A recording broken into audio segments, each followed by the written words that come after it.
Good morning students. बेटा जो हम लोग चैप्टर ऑनलाइन चला रहे थे thermodynamics, lack of present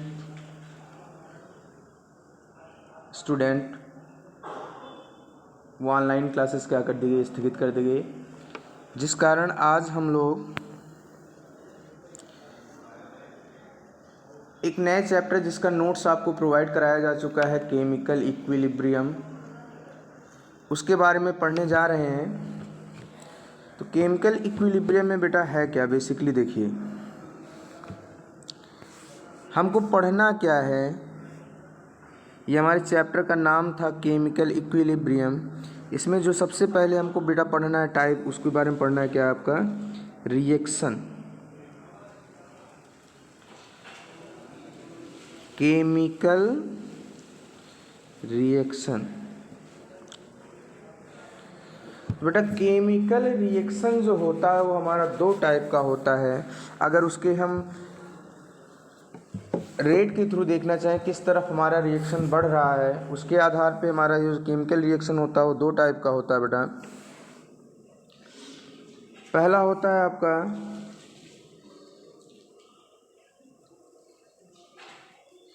reversible reaction,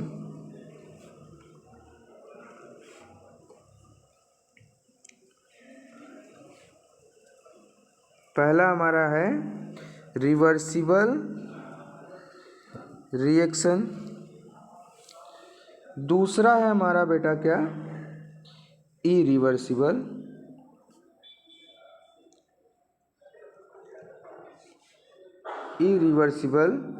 reaction. दूसरा बेटा हमारा है इरिवर्सिबल रिएक्शन।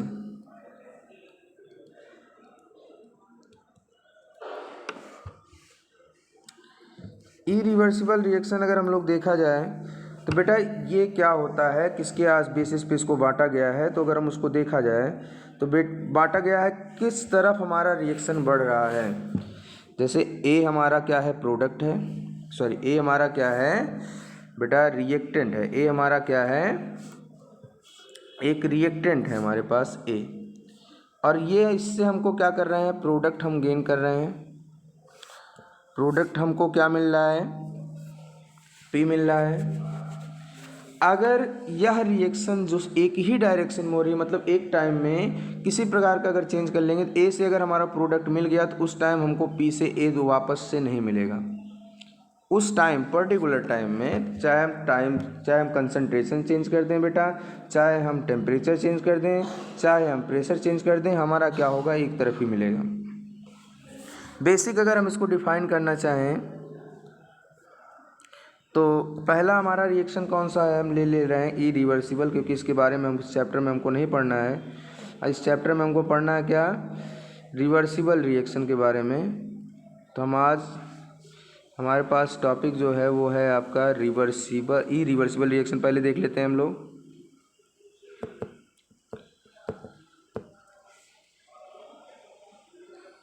इरिवर्सिबल रिएक्शन क्या है, ये क्या होता है, एक ऐसा रिएक्शन, द रिएक्शन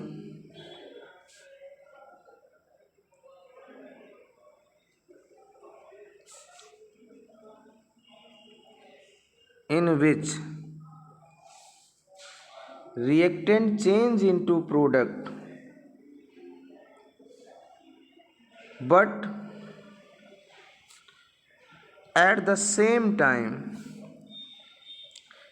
ठीक उसी समय जो हमारा प्रोडक्ट जो है बेटा वो वापस से रिएक्टेंट में चेंज ना हो।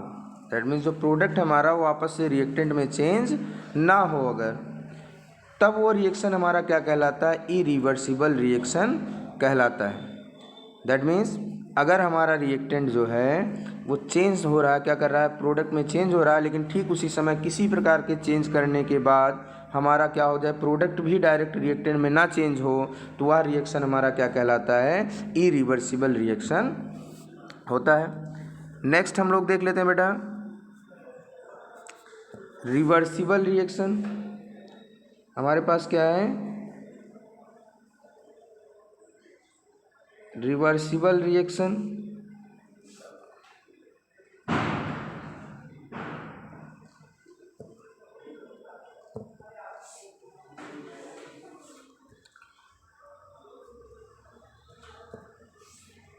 रिवर्सिबल रिएक्शन में क्या होता है, अगर हमारा रिएक्टेंट प्रोडक्ट में चेंज हो रहा है, अगर उसके हम कंसंट्रेशन, प्रेशर, टेम्परेचर, ये 3 फैक्टर होते हैं हमारे, कंसंट्रेशन, प्रेशर और टेम्परेचर, इनमें से किसी चीज़ को हम क्या करते हैं, चेंज करते हैं, तो हमारा प्रोडक्ट वापस से किस में चेंज होने लगता है, रिएक्टेंट में चेंज होने लगता है।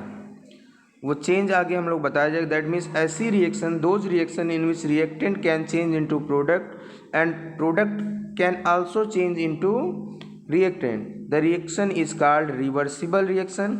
ये सिंबल जो है आपका, ये किसका साइन है, रिवर्सिबिलिटी का साइन है, रिवर्सिबल रिएक्शन का साइन है। तो दैट मीन्स अगर कोई रिएक्टेंट हमारा प्रोडक्ट में चेंज हो रहा है लेकिन उसी समय हमारा प्रोडक्ट रिएक्टेंट में चेंज ना हो सके तो हमारा रिवर्सिबल रिएक्शन होता है। जबकि अगर हमारा रिएक्टेंट सेम टाइम में रिएक्टेंट प्रोडक्ट में भी चेंज हो सकते हैं और प्रोडक्ट हमारा रिएक्टेंट में भी चेंज हो सके तो रिएक्शन बेटा हमारा क्या कहलाता है, रिवर्सिबल रिएक्शन कहलाता है। नेक्स्ट टॉपिक बेटा जो हम लोगों का है वो नेक्स्ट टॉपिक है आपका equilibrium state.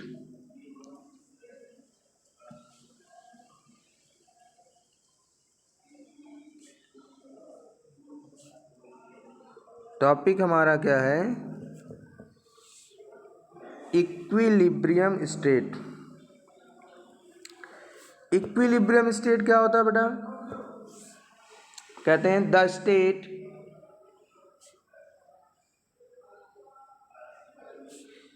Eight which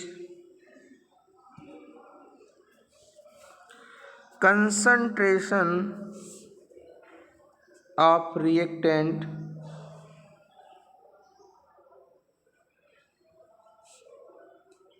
and product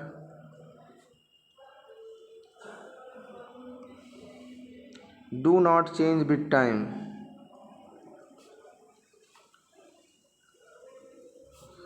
with time।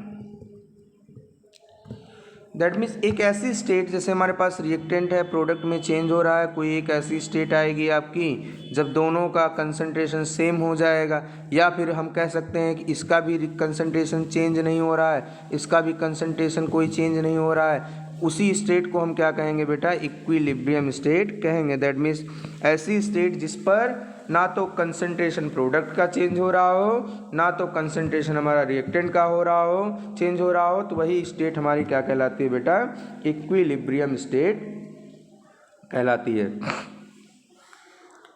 Next topic जो है बेटा हमारा वो क्या है आपका, रेट ऑफ रिएक्शन। अगला टॉपिक जो है हमारा वो क्या है आपका, rate of reaction. Rate of reaction क्या होता है, अगर हम किसी रिएक्शन के लिए, रिएक्टेंट के लिए मान ले रहे हैं कि हमारे पास Na मोल है, एक हमारा क्या है रिएक्टेंट है, और N मोल किसका मिल रहा है, हमारा कैपिटल N मोल हम मान ले रहे हैं किसका मिल रहा है, B का मिल रहा है, या अगर इसको यहाँ कितना मिल रहा हो, हमारा कैपिटल N मोल मिल रहा हो B का। तो रेट ऑफ रिएक्शन जो होता है बेटा, हमेशा किसी रेट ऑफ रिएक्शन को हम लोग R से रिप्रेजेंट करेंगे इस पूरे चैप्टर में। तो रेट ऑफ रिएक्शन क्या होता है, हमेशा कंसंट्रेशन ऑफ रिएक्टेंट या प्रोडक्ट जो होता है उसी के डायरेक्टली प्रोपोर्शनल होता है। दैट मीन्स अगर हम रिएक्टेंट के लिए लिखें, फॉर रिएक्टेंट, तो R is directly proportional to concentration of the reactant, उसके कितने मोल हैं, N मोल है। अगर हम फॉर प्रोडक्ट के लिए ले लें हम, तो प्रोडक्ट के लिए बेटा हमारे पास कितना आ रहा है, R is directly proportional to concentration of B की पावर N। मतलब जो भी कंसंट्रेशन रहेगा गिवन रहेगा उसी की पावर जितने मोल रहेंगे उसको हम कर लेंगे, तो वो रिएक्टेंट के लिए रेट ऑफ रिएक्शन हो जाएगा, वो हमारा क्या हो जाएगा, दूसरा हमारा प्रोडक्ट के लिए हो जाएगा, क्योंकि प्रोडक्ट के लिए कंसंट्रेशन हमारा B है और क्या है हमारे लिए रिएक्टेंट के लिए कंसंट्रेशन क्या है हमारा, ए है। नेक्स्ट टॉपिक बेटा जो हमारा बनता है इसमें, वो बनता है केमिकल इक्विलिब्रियम। हमारे पास जो अगला टॉपिक है वो है, अब मेन चैप्टर आपका स्टार्ट हुआ है यहाँ से। पहला चैप्टर क्या है आपका, chemical equilibrium.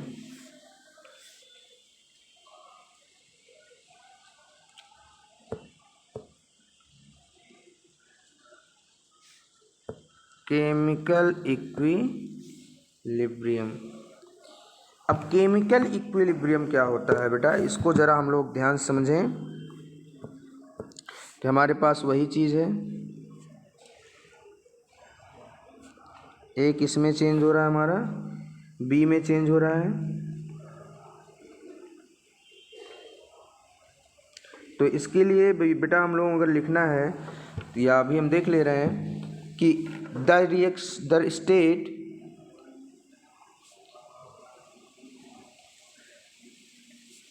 at which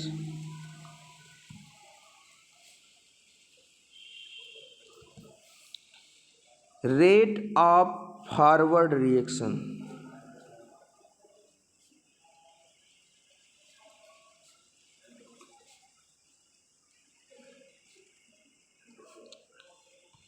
is equal to the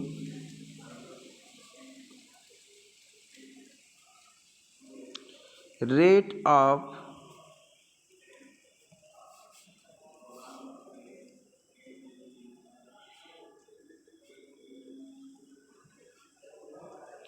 backward reaction. मतलब ऐसी स्टेट किसी भी रिएक्शन की जिसमें फॉरवर्ड रिएक्शन का जो रेट है वो बैकवर्ड रिएक्शन के रेट के इक्वल हो जाए, तो हमारा स्टेट क्या कहलाता है, केमिकल इक्विलिब्रियम में कहलाता है। मतलब ना रिएक्टेंट प्रोडक्ट में चेंज हो रहा है, ना प्रोडक्ट हमारा किस में चेंज हो रहा है, रिएक्टेंट में चेंज हो रहा हो, तो ऐसी स्टेट को हम क्या कहते हैं बेटा, केमिकल इक्विलिब्रियम कहा जाता है। चलिए इसको थोड़ा ध्यान से समझ लीजिए। और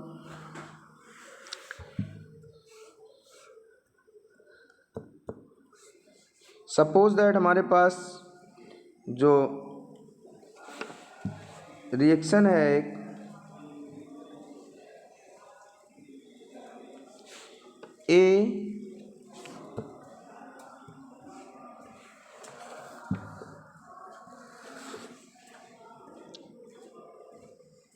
ए plus B C plus D. इसके लिए हमको क्या करना है,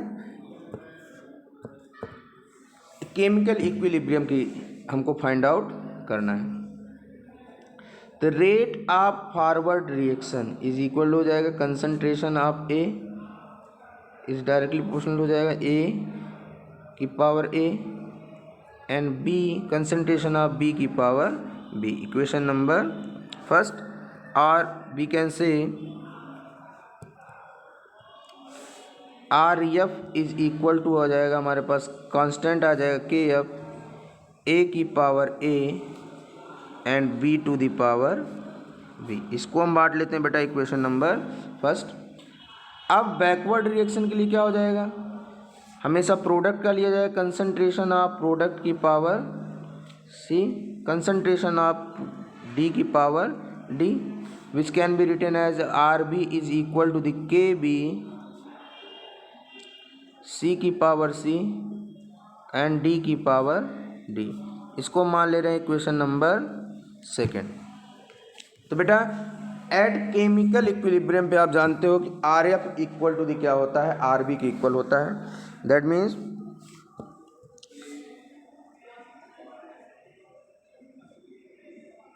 for chemical equilibrium, for chemical equilibrium we know that RF equal to the RB R F किसके इक्वल होता है बेटा? आर बी के इक्वल होता है। That means we can say that K F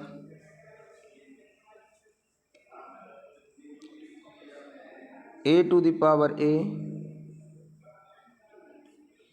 B to the power B equal to K B C to the power C and D to the power D. यहाँ से हमारे पास क्या आ सकता है? K F by K B equal to the concentration of C की power C concentration D की power D divided by concentration A की power A and concentration of B की पावर बी। इसी के एफ और के B को हम किससे रिप्रेजेंट कर सकते हैं? के सी से। यही के सी हमारा जो बेटा होता है वो क्या होता है? इक्विलिब्रियम कांस्टेंट होता है। ये हमारा क्या होता है? इक्विलिब्रियम कांस्टेंट होता है। तो किसी भी केमिकल इक्विलिब्रियम पे जो हमारा इक्विलिब्रियम कांस्टेंट आता है वो क्या आता है? हमेशा कंसंट्रेशन ऑफ प्रोडक्ट ऊपर रहेगा हमेशा, और कंसंट्रेशन ऑफ रिएक्टेंट क्या रहेगा? हमेशा नीचे रहेगा। इस तरह से हम क्या कर सकते हैं? उसकी वैल्यू फाइंड आउट कर सकते हैं। अगला टॉपिक जो होगा हम लोग बेटा नेक्स्ट वीडियो में पढ़ेंगे। आज के लिए इतना ही। That's all. Thank you.